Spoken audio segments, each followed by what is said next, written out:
back from Fratton and I'm fully disinfected. Right, let's do this.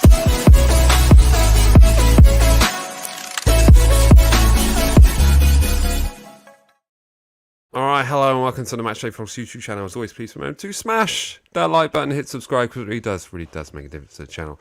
We're here this evening to talk about the upcoming game at St Mary's against West Ham United. But in tonight's show, we will be talking about the result away at the Etihad, the rather expected 4-0 loss. We'll also be looking ahead, as I've already mentioned, to the fixture on Sunday at 2 p.m. against West Ham United.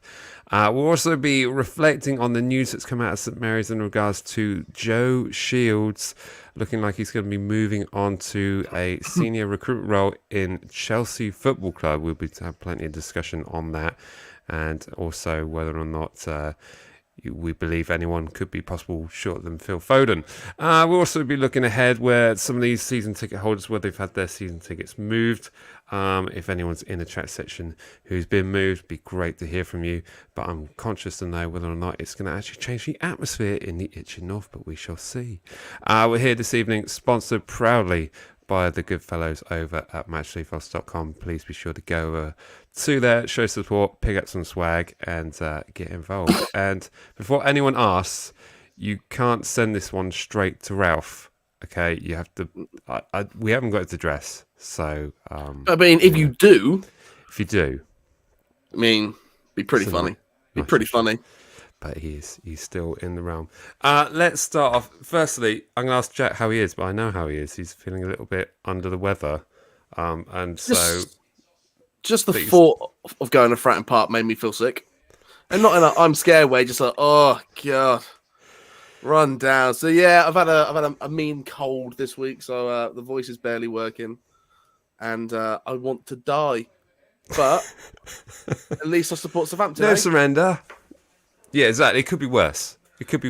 You know, I mean, so much good news around the club at the moment. There's nothing but joy surrounding us all, and I'm sure we've got plenty. It's nice to be like in the midst of like a cowpole overdose. You know, a little bit of cough medicine, and wake up and be like, I'm just gonna look at Twitter. That was me every day so far. Just like I'm gonna no. Exactly. He's high on codeine. What have I got to isolate now? What, me or Jack? I guess I might need to isolate, actually, considering. Yeah, even now you're still more contagious than I am. Yeah, it's true. We'll get through it. It's hard to get that fish smell off, mate. It's hard to get that fish smell off. It is. Welcome to everyone in the chat section. Great to see everyone there. Oh, look at this. Yeah, he's in there. Yeah, we talked about this. We did have a little chat about this, man. It's great seeing you. Next time, pop 2 sweet and sours in that bag, eh? He has not shut up about this. He has not. Literally, it's the first thing I mentioned. Give me only one sauce. Right. Shall we get on with the inevitable discussion points? As always, please let us know in the chat section where you watch from. And if you're watching this on replay, don't forget to smash everything in the comment section as well, and share your thoughts on that. Now, let's have a look back at that. Oh, just in case anyone wants to know, that's the website. Go check it out. Let's have a look back at the result of the Etihad. It was one of the games I went along to. It was my daughter's first away game experience. And do you know what? The travelling support were phenomenal. The first thing I'm going to say is those that travelled to the Etihad were decent boys, sung throughout. And just overall a good experience. When it comes to the football, however, it weirdly was better than we have been the last few games. Yeah. Okay. It sounds horrendous to think, but it was weirdly better. And I think Ralph was on the touchline kind of goading everyone on to be a bit more positive, a bit more confident. But when you're facing a side like Man City, I'll be honest with you, I was watching that game, I was thinking, like, if anyone's watching this for the first time, this is their first experience of a Premier League game, they'd just be screaming European Super League right now. Because it was such a gulf in the levels. It was just embarrassing to watch. It's just the City have this, you know, like in like from like 2000, like probably like 99 to like 2004, 5. You have that United thing where you go in there, which is like, well, we're gonna lose. I think it's been a while since there's been a club at the top where you're just like, well, we're just gonna lose. Like the past few years, you might think, well, you might get something against Liverpool, you might get something against Chelsea, all those sort of teams. But right now, this City squad, it's just like, oh my dear God, everyone's so amazing. good. Everyone's amazing. Like every one of them is a 10 out of 10. It's just ridiculous. And it's just like the perfect mix. And then now, and Haaland is just like this perfect like bomb at the top of it. It's like, there was a missing piece. Turns out that was it. And he's, it's just ridiculous. So considering, we were all thinking 9, fours was just predictable. Well, 4's their average score at home. That's what I mean. Like, just I don't think they've lost at home in goodness knows how long. But from watching that game, I mean, the way Haaland was playing, it was just... he looked like a professional footballer had gone to a school to play football with the kids, because he was just towering above everyone and just doing whatever he wanted to. But effectively, they overloaded that left side with Foden and Cancelo, and just Kyle Walker-Peters didn't have a chance. It was... I think, Kyle Walker was very overloaded on that side and left very sort of isolated. And he's not the most defensive fullback in the league, is he? So he probably needed a bit more help. That's why I sort of thought we might see that 5 at the back, or 3 at the back at a certain point after it kept getting overloaded. But the fact that we stayed so attacking, you're like, oh, well, okay, well, we're not attacking, but he kept the formation. So it was. You're right. It was a slightly better performance in a very predictable outcome. Yeah. But I think Big Baz in goal had a good game though. He would have thought, he pulled off some absolute worldies. I think it should have been a few more if it wasn't for him. Yeah, definitely. But City just have that unstoppable force thing right now. Like it's not even if Haaland is that good, but you're just scared of him before you even go into a match. Mm-hmm. Yeah, it's definitely. He scored so much that you're like, oh dear God, it's not. It's just like he is going to score. yeah. And when he hit the post, and it literally scurried across the goal line and went out. But that was the early warning sign. But I do think it was a positive move to stick with, 2 centre backs and the 2 full-backs, because I think had we gone for a 3 centre back configuration, it just would have invited them on. So it would have been like there's no way that we were going to score or get near their goal had we gone with that system. So I just think it would have been a lot worse, trying to sort of batten the hatches and just go with it. So yeah, all in all. But this Man City side, I mean, whoever finishes above them has won the league, and it's, man, if you get a chance to watch them as a neutral, I'd go and watch them. I mean, that is the one. That is an upside to it. Is, you took little match day vlogs to our first away game. And in years to come, she'll be able to be like, let me tell you about the team that I saw play, stuff Southampton. There'll be names on that list. So it's, Yeah, definitely. Yeah, no, she's seen Ronaldo, and now she's seen Haaland, so that's all good. But she was probably getting into it. I was probably surprised he was like, oh, flip it, Foden's right now, isn't he? He's getting up absolutely fine. Go on, milking the fowls, isn't he? It's away days, mate. Away days, they change people. Yeah, different animal, that one. But, that's going to take a lot of weight off of me on this channel now that we've got another one. Thank God, I won't have to carry all of this charisma. Indeed. Evening, James, how we doing? Great to see so many people in the chat section already. So fantastic. And if you haven't hit the like button, be sure to do so right now. Thank you very much. Right then, is that enough drooling over Man City? Should we move on to our opponents on Sunday? You were there, you got to see the game more than I did. Was there any other, bits on the squad, or is it? I think you're right in saying Bazunu had a great game. It was difficult. We just don't look like we can attack at the moment, and I think with our midfield players getting a lot of flack in terms of losing the ball and doing things like that, but what they've got in front of them to aim at, there's nothing, and I think. The likes of Ward-Prowse and, Stuart Armstrong didn't have a particularly great game, but they just haven't really got much to work with. And I think a lot of pressure has been put on the fact that we don't have decent quality up front, as hard as it is to say. I just don't think we've got the talent up there. I mean, everyone's talking about Shea Adams and getting his bag and his 2 goals, but he hasn't really been able to do much since. And I think we're really going to rue the fact that we didn't get a striker. You know, I think it's just massively. Doesn't it start? It's starting to feel more and more like that last season with Pule. Who did we have up top of that last season? It was Charlie Austin, Shane Long, that James Rodriguez. Yeah. Yeah, do you know what I mean? It's that is the vibe right now. Yeah. It's just like there should be some more stuff should be happening. Yeah, indeed. But at least then we had goals coming from like other places. Yeah, we did from other parts of the pitch. So it is a worry, and I think it's something that's probably going to be a worry until the next transfer window, because it's just the creativity up front. I think we're really lacking. So there's a lot of pressure on the new signings, with Sakamara, but really Shea Adams and Adam Armstrong have got to step up, got to do something. But yeah, not getting a striker in the transfer window, big loss.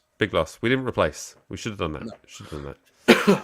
But we all knew that, and that's I'm sure that'll go into when we talk about the club a bit later about what's going on behind the scenes. Oh yeah. Plenty of news to chat about later. Stay tuned. Yeah. Right, let's have a look ahead at our opponents of West Ham. Now, this is a side that hasn't started particularly well themselves. Have been a little bit disappointed with what they've been able to create. I'm guessing they're going to be wearing their black kit on Sunday to contrast against our white shirt. It is a white shirt, really, isn't it? Yeah. Any thoughts? Shirt. It's a beautiful shirt. That's what it is. Any particular? I mean, I think they struggled to score goals. They signed a Italian striker, Scamacca, something like that. Who started to score the goals. They're starting to turn it on a bit, but in the league they've been a little bit lacking. I think the last time out, who were they up against? I've done my homework. They won at the weekend, didn't they? I believe West Ham. What they won? Yeah, they won, did it? Yeah. Did they win? Did it? Yeah, they beat Fulham. They beat Wolves. Lost to Everton. Lost to Chelsea, and drew to Nottingham. Drew to Tottenham. Oh, yeah. So, better form than us, but that's not saying much. No, it's not. Didn't Fulham have a player sent off? No, that was the other previous game. Yeah. So yeah, they are starting to score goals. I'm even more worried now. Yeah, exactly. There are now goals in that team. That's like 5 goals in the last 2 games. That's currently in position 13th, and only 3 points above us. But they're 10th or 9th all the way to 17th where we are. They're separated by 4 points. It's still early doors. Still early doors, but it's it's becoming clear just how tight the race is going to be and how tight everything's going to be in that zone. Mm-hmm. And you've got to be picking up these points. Yeah, definitely, most definitely. And like you say, they are scoring now, and we're just not. And they are and will be a more physical team at the weekend. Mm-hmm. I'm going into this game thinking that West Ham will slip rather than we will go and outperform them. Yeah, I mean we're in a difficult position for the results that we've got. A lot of losses. So really, it's kind of it is a must win, because I think Bournemouth on Wednesday is going to be a tough test. Following this. Really tough. So that leaves us. They're the biggest team on the South Coast now, aren't they? 120 mil. 120 mil, was it? That's 20 more than us. Oh man, what is that? They've been bought. Yeah. All right, I missed that. Never mind. All about top 6, Mike is. Mike's only about the top 6. That's all he cares about. That's all he cares about. Exactly. So yeah, sorry, I lost my train of thought here. We're talking about West Ham. So yeah, I think it's a must-win game. I think we have to get a clean sheet, because we're now the only team alongside Scunthorpe United without a clean sheet this season in the Football League. When was the last time we got a clean sheet? Because I'm pretty sure that's something in like 21 games or something ridiculous like that. I think it was Arsenal at home. Yeah. Which was our last... No, because... Well, yeah, that was our last clean sheet. Arsenal at home. a 1-0 win. So we've got to be on it. I think it is possible, but ultimately it's going to be tough. It is going to be tough, but yes, indeed. So should we go into our selected 11? Yeah, this should be interesting. This should be interesting. Who we're going to go for? Now, I'm kind of hoping that we might have some returnees from Theo injury. Walcott, baby. Oh, okay. That's exactly who I was referring to. Thank you, Jack, for bringing that up. That's who I meant exactly. Sorry, I'm just moving stuff around my screen so I can see it. I need a bigger screen here. That's my problem. There we go. There we go. Right. Would you like the breaking news I've just seen? I've just got a report that the deal between Joe Shields and Chelsea has just been completed. Okay. Wow. Okay. How true that is, Who's done that? Fabrizio? Matt Law DT from the Daily Telegraph. Wow. So, right, ignore that. We're going out in a minute. Team sheets. Team sheets indeed. Oh my goodness. Talking about Lavia maybe coming back. Let's talk about positive thoughts. Yeah. I guess this fixture would be 6 weeks from that Chelsea result. Because that was what was the initial thing, wasn't it? It was back in training for the previous fixture.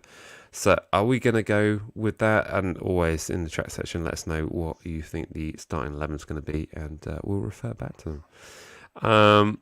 So let's start at the back. Do we see any change? Nah, put Baz right in there. So, big old Baz. Yeah. And I liked ABK and Selassie. Yeah. Stick to it. They did look good. Oh, man. It's breaking news. Oh, dear. Throw me off my game. It's got to be Kyle Walker-Peters. Well, look, can we admit that he's not had a super start this season? I think he's been all right. I mean, he's not done a lot of goals down that wing, and it wasn't not just City, but a lot of goals down that wing. Yeah, but you against Cancelo and Phil Foden. It was... Yeah, but I'm saying not just City. I mean, wasn't the corner leading up to the Villa goal that was down his wing, wasn't it? Yeah, maybe. I just think there's been a bit exposed on that side this season a little bit. But it doesn't help when you don't really know what's going on in front of you. It's true. It's true. And he's not a striker, but he's having to do a lot. Yeah. So, I'm praying that we get this. Lianco, baby! Oh. Okay. All That's right, what I'm going with. Sure, absolutely. If he's fit, absolutely. But if he's not fit, Lianco, baby! Let's check the chat section. See what he's in. Josh is going for Kyle Peters. Yeah, but Diallo. I just don't think Lavia's going to be fit. I think it's too soon. I think even if it was 6 weeks, you probably want 6 weeks plus another week just to make sure. Yeah. Yep. Okay. I'll look at some of these. But ignore all of those. Lianco, baby! Put Lianco in there. If you're telling me, just put Lianco, mate. Stand here. Yeah. Get the ball. Welcome, by the way. Person watching from Canada. Pass that ball to Ward-Prowse. Do that all game, mate. You reckon? Bash into people, get the ball, hold it for a few seconds, pass it to Prowse. That's all you have to do all game, mate. All game. Okay, it's done. Still going there. He's a brave boy. As if it will happen. It'll be Coletta Carr if anyone else. I don't think it'll be Maitland-Niles. I don't reckon that. Peru in there, yeah, get it in. I've spelled that wrong, haven't I? Is that right? There we go. That was too small and I'm full of codeine. 4 bottles in 2 days, that's the correct amount, right? Yeah. I don't need to because I think it's all we've got. It's all we've got. That's all we got. We've got no place else to go. Give it a lot, she's got that. That's what I reckon. There we go. Aribo and Adozi. Yes. Yes. See, now we're getting excited. That's an exciting team. There we go. I've done no talking that. I was just typing in names and numbers. Yeah, which one of us is ill? Exactly. Sorry for that. So yeah, I think in terms of, I mean, the only suspect one, I think that might be. Shut up. Shut up. I don't know. Leave me alone. Would you rather Diallo? No, but I think he will start. But I'm not going to write his name in there because it's just been awful. Every single one. We now hit the part of the vlogs of the season where it's more like therapy than it is actual analysis. Yeah. Yeah, it's more like counselling and just talking it through out loud so you can have something to bounce what would you like off. to say? Smash your head in the door. It's a good time. Oh dear. Right. Let's have a look through some of these and see what everyone's thinking. One here from Lordo Benny. Don't get why everyone's so hyped for a Dozy. Would rather have him as an impact sub. Yeah. Would actually like to see Theo Walcott come back into the team. Bit of a surprise to say that, but generally think he wouldn't be worse than what we've played currently. It's got a point. Not wrong. That's got a point. Not wrong, but I mean, at the same time, it's Theo Walcott. Yeah. Mara came on over the weekend. Looked a little bit. I don't know. There's not really much you can do about it, though, is it?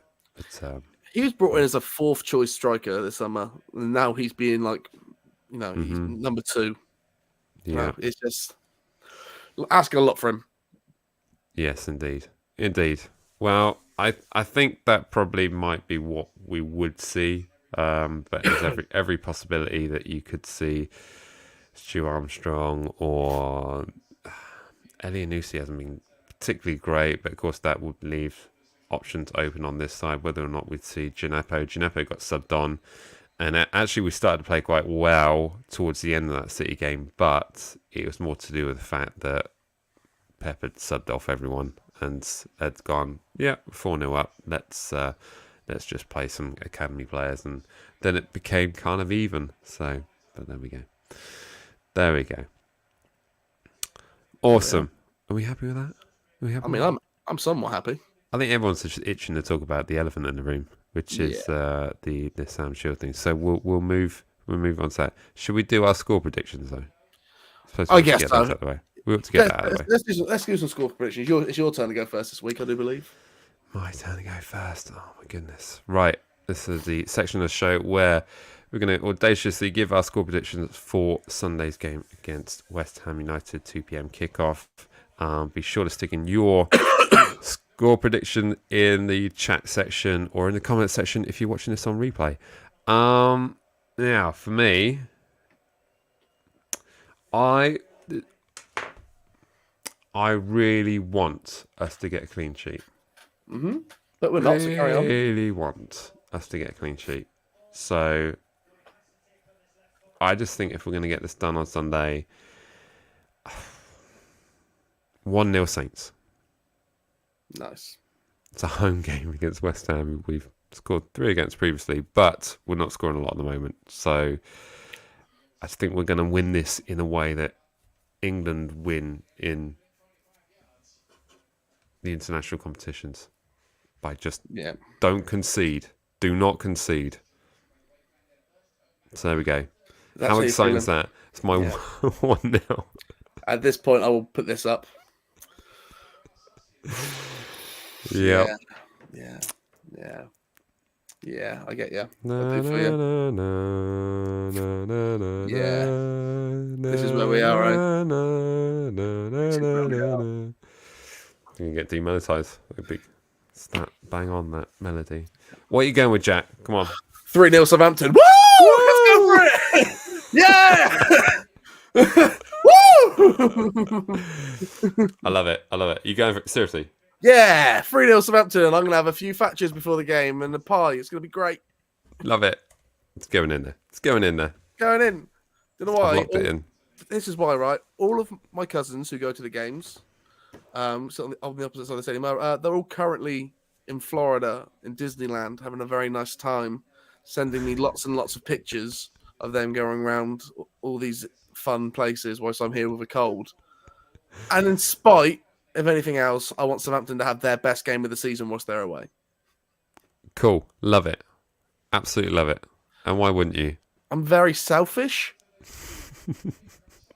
but in a very smart way. Southampton won. Unlucky. There we go. Always giving on this channel. That's what we're doing. And maybe we'll have some money saving tips later. Stay tuned. That took every paracetamol I had in this household to do that screen. Right then. Here we go. Should we go through them? Right, let's go through the chat section score predictions. Starting with I have no last name. Fair enough. 1-1. Abandoned tears flood on the pitch. Shay Graham's going for, oh my goodness, a 1-4. Lianco and Skamaka 2. Bowden 2. Venom FX1 is going for a 1-3. Dear me. Josh Batmore's going for a 2-1 Saints. Antonio for them. Adams and Aribo for us. Visnell's going for a 2-1 Saints. Lianco with a brace. He'll take on the responsibility of scoring because no one else can. Did we give our scorers? I'm not sure we did. Go on, then.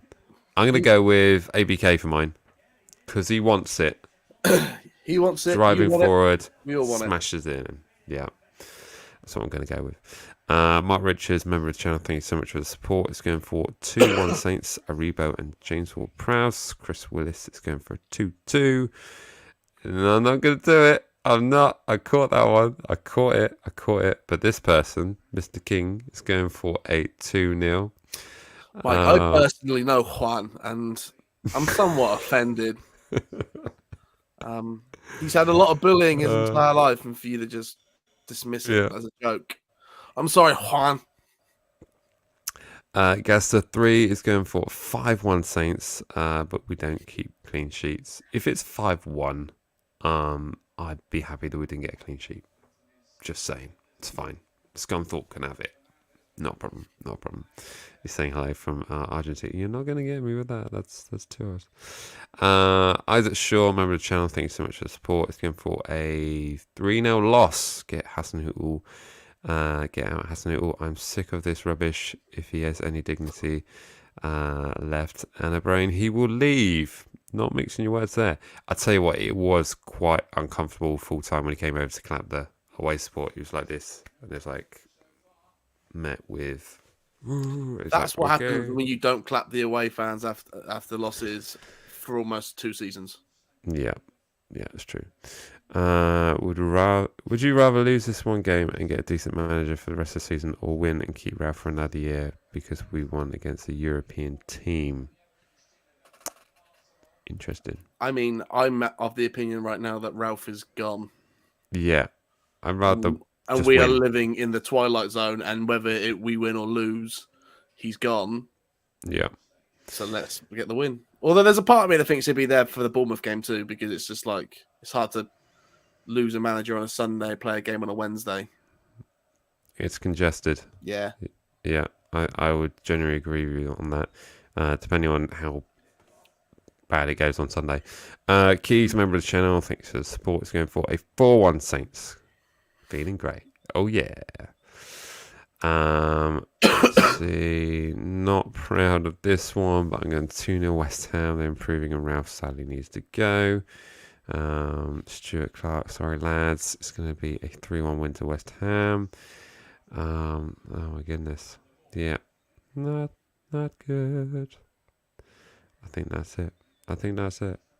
There we go. Well, thank you so much for your score predictions. Let's move on to the thing that I think everyone's been itching to chat about, and that is the news.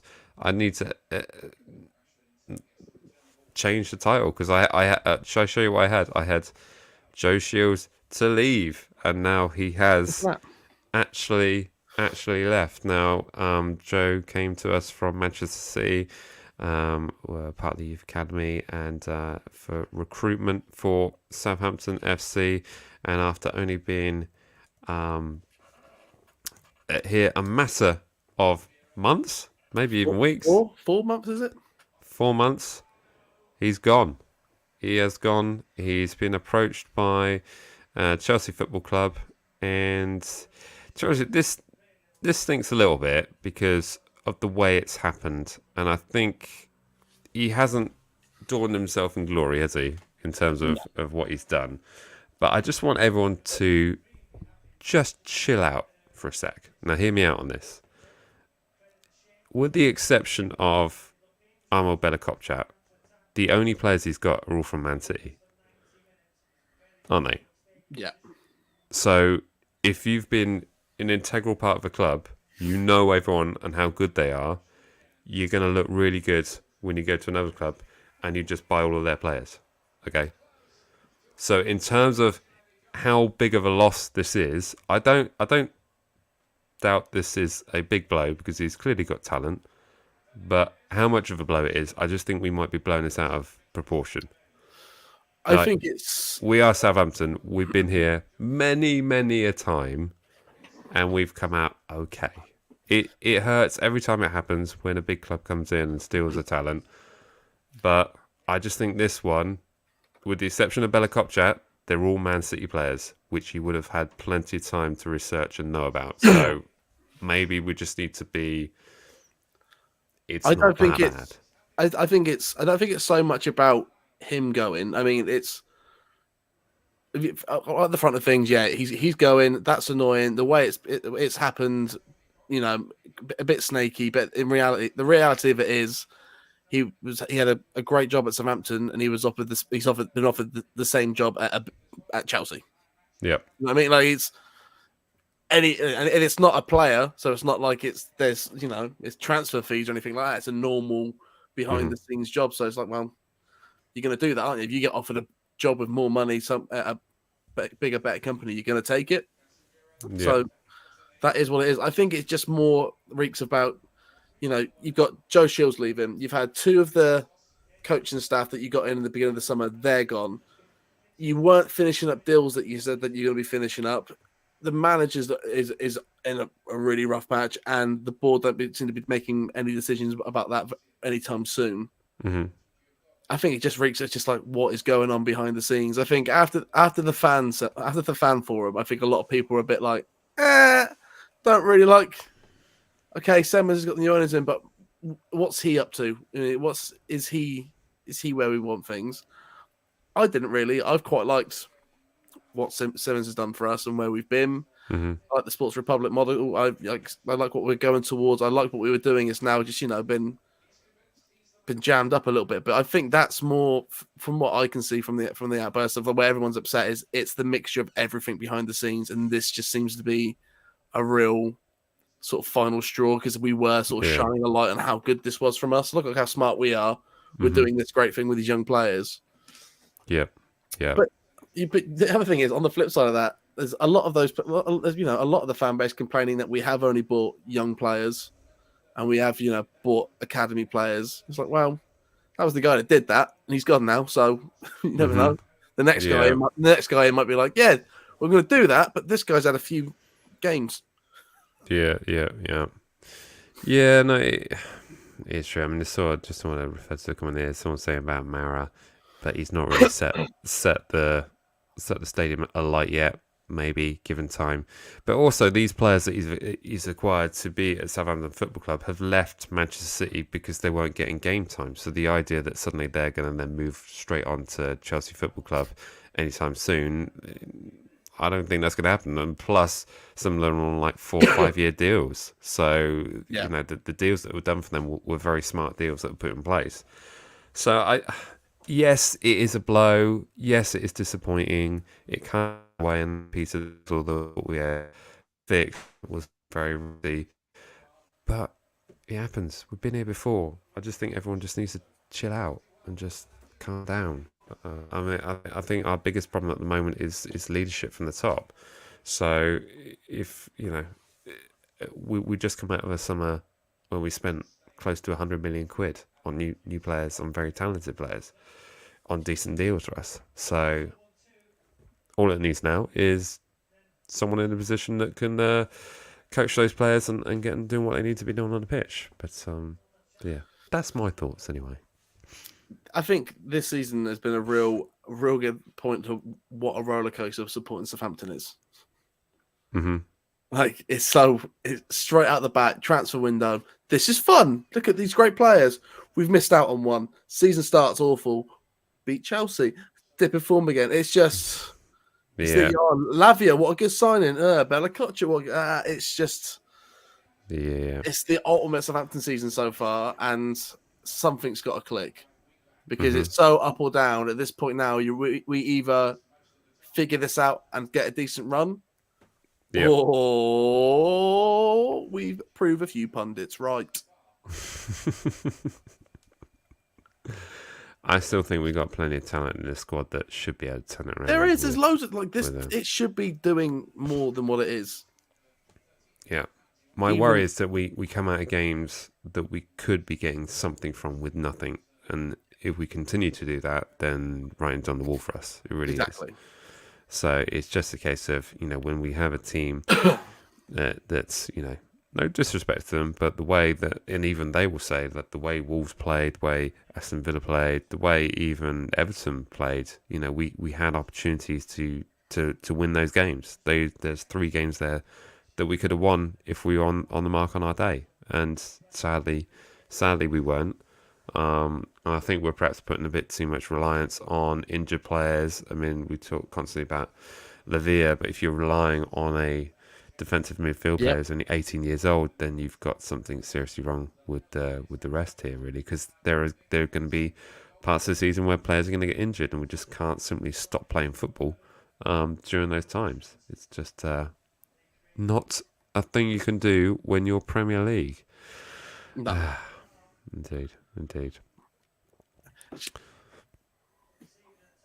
Sorry, I'm reading through the questions here. They say Ralph didn't lose the dressing room, but then we got rid of most of the senior players. I'm not sure if Ralph has lost the dressing room in any respect. I think there's just a confidence issue at the moment. I think there's generally a confidence issue. I don't. Let's miss him. I think you think he's lost it? I think he has. I think when you play that high intense football, and that's hard to get into your players, right? When you're playing that way, the thing that we like to see, that was hard to drill into your players.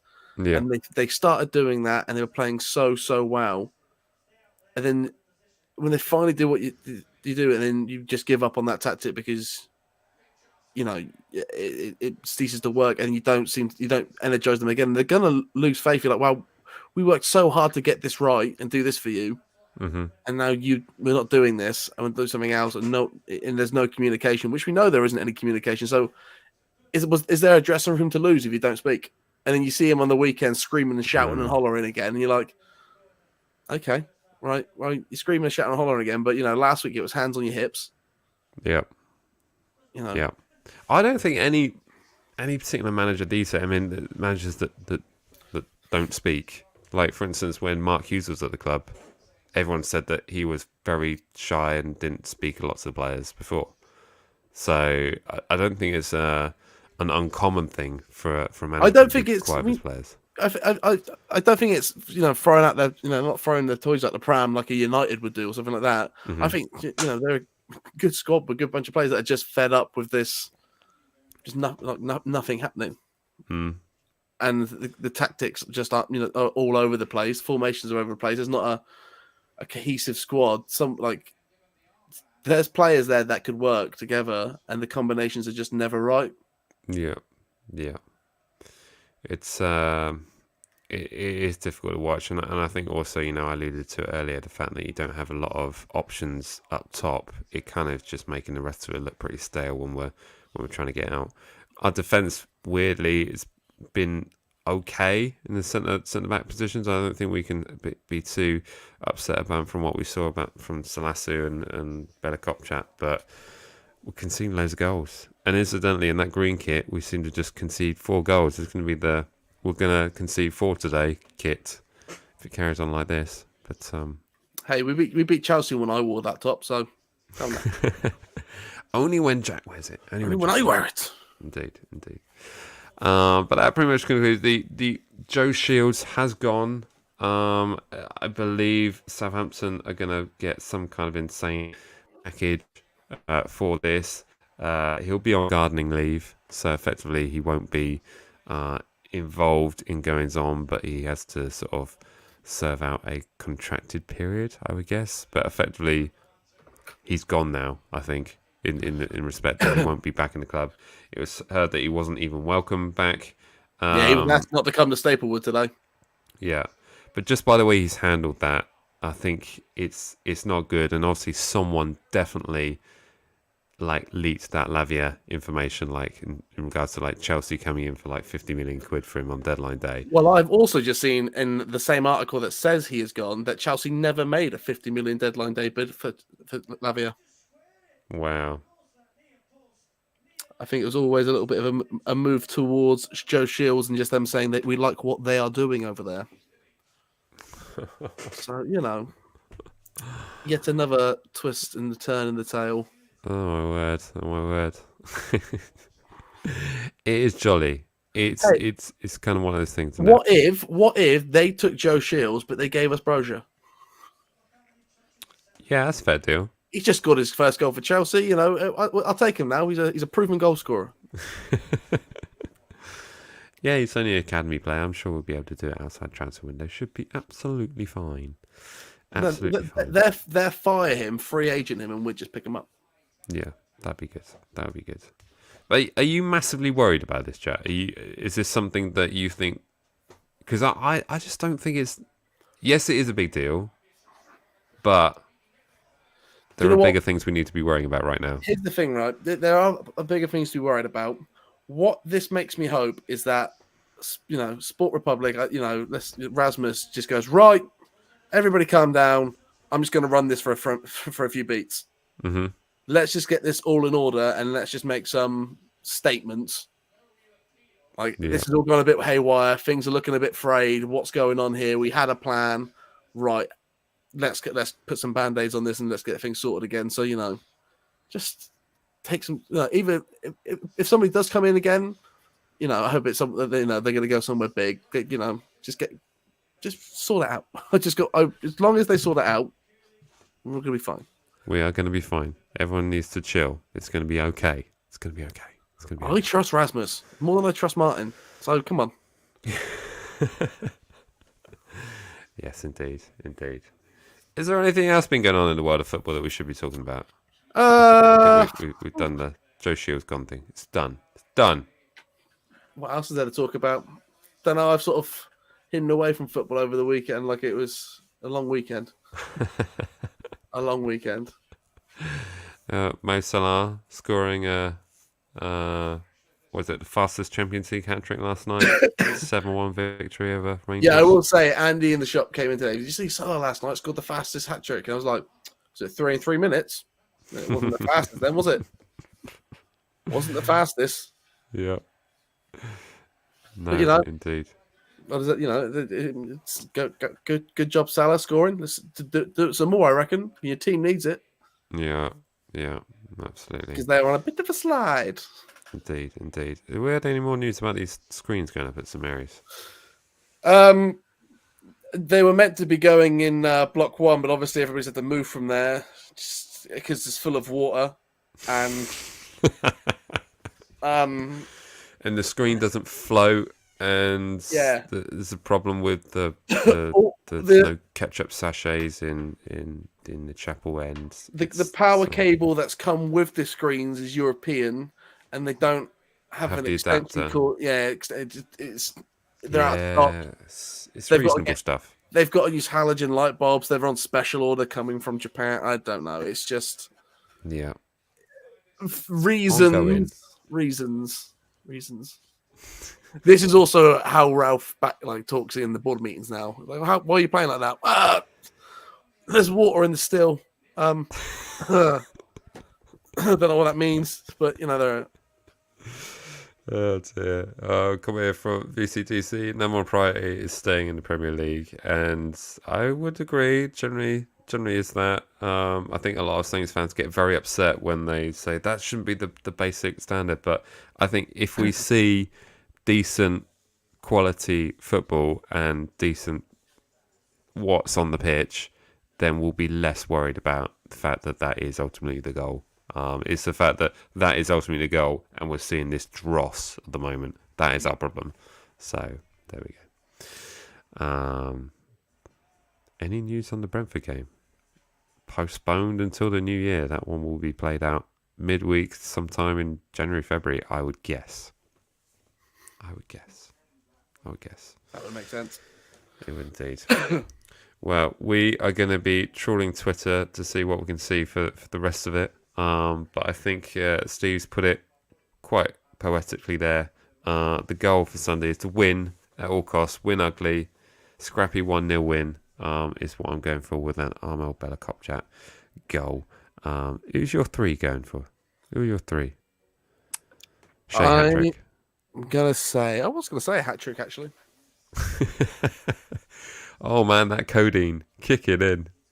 A Joe Aribo hat-trick. Oh, wow. Okay, I like it. In 3 minutes.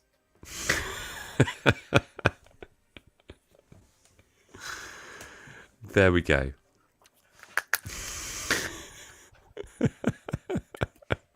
Woo!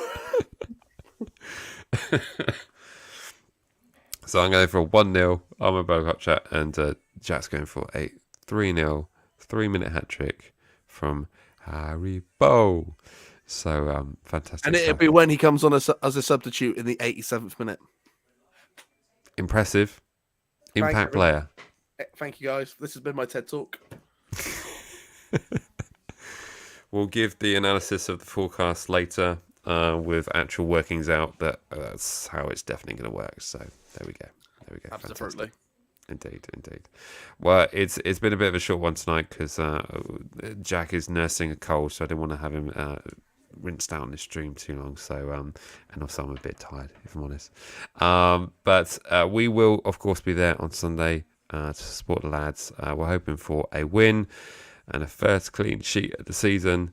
Thank you so much to everyone who's joined us on this stream. As always, remember to like, comment, share, subscribe, and go and check out matchdayvlogs.com and everything they do, and go and show some support there. They got nice t-shirts. Have indeed. And me and Jack will see you in the next one. All right, see ya. Woo.